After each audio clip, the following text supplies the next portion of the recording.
Hello everyone, my name is Kumar and welcome back to our channel KUMAR Programming.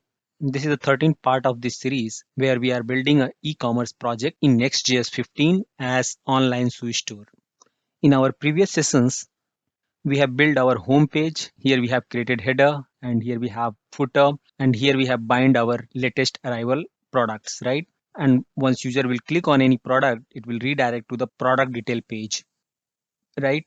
And also we have deployed our application in Vercel environment, and we also see that how we can check performance, accessibility, best practices and SEO implementation in any websites, right? And now further we are going to build our authentication in our application, and our next 5 to 6 sessions would be dedicated to this authentication only, where we are going to create our user related models and we will seed our data. Then we will do the authentication setup. We will create our sign in, sign up page, and we will create our server actions, and we will validate our page by using our JOD schema. And eventually we are going to set up our error handling for the entire application. So that's all the things that we are going to do. But in this specific session, we are going to create our user models inside Prisma, and after that we are going to migrate those user models to our database, and we will seed our user tables with the some admin and user data, right? So now let's start. So for the authentication, we are going to use Auth.js library, which is a authentication library for the web application, free and open source, right? So it's a completely free.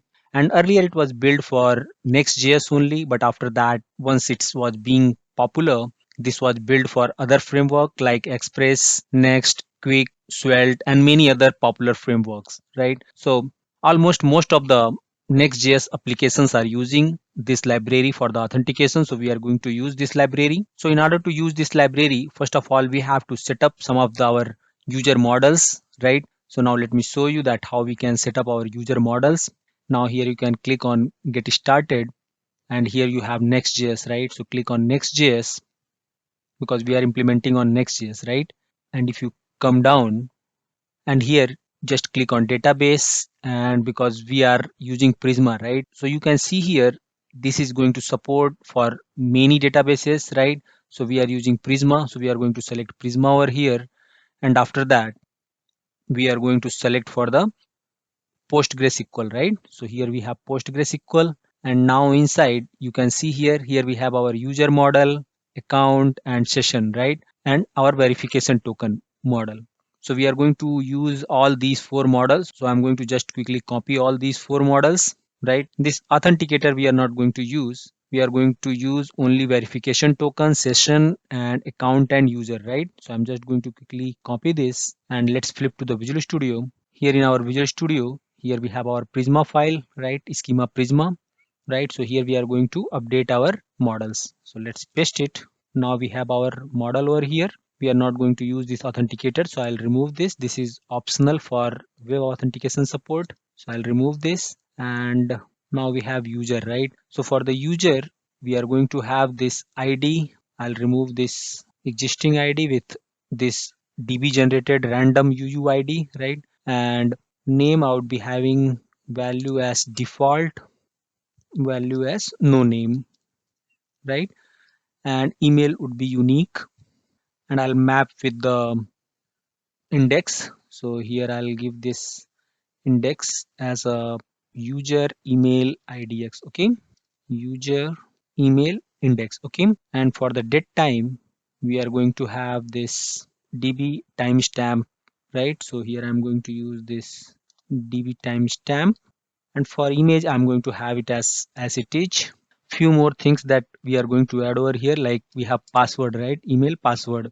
So I'm using password, which I would be giving as optional, right? Type of string, because some of the time we are not required to show the password, right? So we are giving as optional. And we would be having role, right? So role would be type of string, and the default value we would be having for role is user, right? Because we have two roles, right? Admin and user. So by default role we are going to have as user, okay? And we are going to have one more field, address, and address we are going to have a type of JSON, okay? And here we have annotation db.json, right? Now let's format it, control A, right click and format document, right? Now it's formatted. And also we would be having a payment method, right? So right after address, here we have payment method. Okay, that would be type of string optional. Okay, so now we have created our user model, and let's see the account model here. This user ID we are going to have as db uuid, right? And type we are going to have as a string here. Provider, I mean, like I told you that it's being supported by the multiple provider, right? Like it can be logged in with Google, Facebook, Twitter, or GitHub, right? So it's support to the multiple providers. So here we have our provider, and here we have provider account ID, refresh token, access token, expire at, right?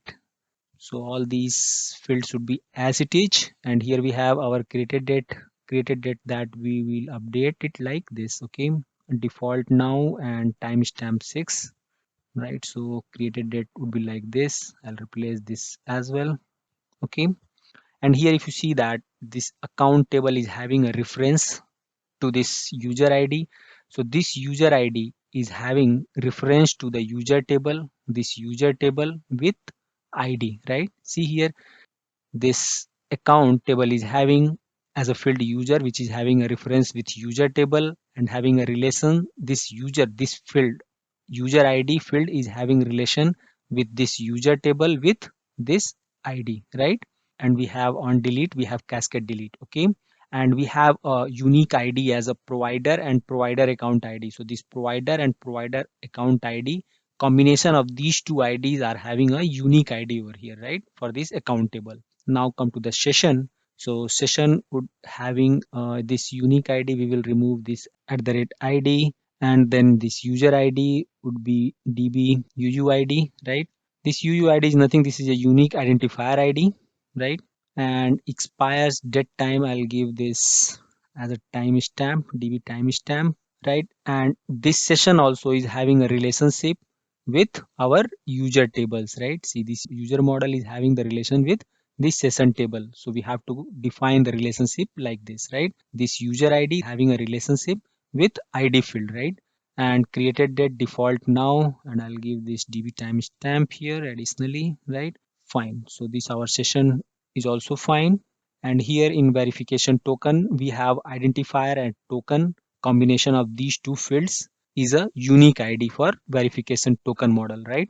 Now let's control A and format the document. Yeah, so everything is formatted now. This is okay. So I'll add it to our workspace. Fine. Right. So now we have our new model, user account, and this session and this verification token. All these four models are required for our authentication, right? So far we have created our models. Now we are going to migrate our model to our tables, right? So we will put all those models and we will create corresponding tables inside our database, right? By using our Prisma. So Prisma is going to help a lot of us to do that, all those activity. So we have to just execute couple of commands and it's going to be migrate everything from models to tables, right? So now let me quickly do that. Let me open our terminal. So whenever we do the changes, so first of all, we have to generate our client, right? So we have to run our command npm prisma generate, and this client is responsible to execute query from our database, right? So sorry, it's not npm, this is npx prisma generate, right? Now it's going to generate the prisma client. What is the issue here? Okay, sorry, this is npx prisma generate, npx prisma generate, right? Now it's correct. It's my fault, sorry. Now Prisma is schema is loaded, Prisma schema, right? And Prisma, if you see here, generated Prisma client. So Prisma client is generated successfully. Now if you want to see that Prisma inside our node module folders, here we have our, see here, this is Prisma. This Prisma client is generated, right? Here see, this is Prisma client. And this Prisma client is responsible to execute the query from the database, right? Great. Now we have generated our Prisma client, and now we are going to migrate our all these models to the database, and we will convert into the tables, right? So we know that we have command here. If you see, we have a command in our readme file. I have put all those commands there. So if you want to see, you can get these commands. So this command we have here, npx prisma migrate, right? So we are going to use this command, npx prisma migrate dev, and we are going to give the name as user migration, right? User model migration, right? Now press enter. Now it's going to migrate all the models to the table inside our database. Now if you see here, environment variable loaded from .env files. Now it's doing the migration. Yep. Now if you see here, your database is now synced with your schema, right? Now we can see that we have a command npx prisma studio, right? And this studio is a tool which is provided by Prisma. It's a very nice tool. I'll show you this, where we can see all of our table. Now see here we have our Prisma studio, and if you see here, all the models is being converted into the tables. Here we have our account table, here we have our user table. If you see, this user table is having ID, name, email, password, role, address, all those fields, right? So we have created our models and we have migrated our models to the database by using our Prisma. Now we are going to seed our this user table with some user data. Okay, now let's quickly do that. So if you remember that in our earlier session, we have seed our this product table, right? See, this product table was being seeded earlier, right? So in the similar way, we are going to seed our user table as well. Let's flip to the Visual Studio. Here, if you remember that we have in our DB folder, here we have our sample data, right? So this sample data, now we are going to seed our user table as well. So here I'll just uncomment it, right? You remember that we commented this, and I'll put this as an admin and user, and I'll give this name, email, password, and role, right? And this hatch sync is coming from this bcrypt.ts library. So we are going to install this library. Now let me open another terminal. npm install bcrypt typescript edge. So this bcrypt library is nothing, it's just hashing the password, right? Encrypting the password. Now it's being installed. Now we will put the password over here like 123456, and here also we are going to put the password as 123456, right? So now our password will be encrypted with the salt, and here 10 is the salt length, that is the required length for our salt for any password. So if you want to increase it, you can increase it, but that is going to use more computation. So 10 is by default. I'll set it as a 10. And now we have our user, right? Now what we will do, and we have already our product data. Now inside our seed.ts file, here we are going to create our user. So now here we are going to use this, right? Here we are going to use our user.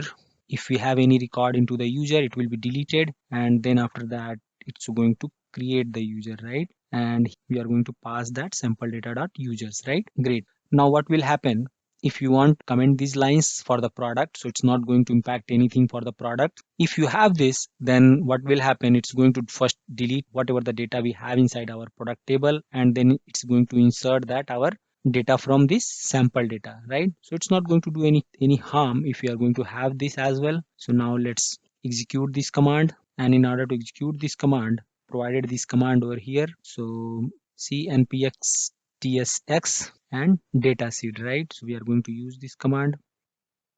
It's asking to install tsx. Okay, let's go ahead and install it. Yeah, right. So we got this message, database seeded successfully. Now we will see our tables. Now let me refresh this, and we should be seeing our user table should be having 2 records now. Yeah, see, our user table is having 2 records now. So our user table is being seeded. Now if you see here, this password here we have, it's got encrypted by adding our salt here, right? And this is our email ID, and this is our password, and we are going to use this email ID and password for our authentication. And this is our role, admin role, and this user is added as a user role, right? And for the rest of the details, that we would be updating it later on, right? So now in this session, we have created our models for authentications, and then after that we migrated our models to the database, and after that we have seeded our user tables, right? Now further we are going to set up our Auth.js in our next session, and At the end of this video, friends, if you found this tutorial helpful, do me a favor, like this video to support me and my channel, and subscribe my channel if you haven't already done so far for more content like this, and share this with your fellow developers who might find it useful. And if you really love my work, then consider buying me a coffee to support for more free tutorials. Link is given below in the description. Alright, that's all for the day. Thank you for watching. I'll see you in my next video. Till then, take care and keep learning.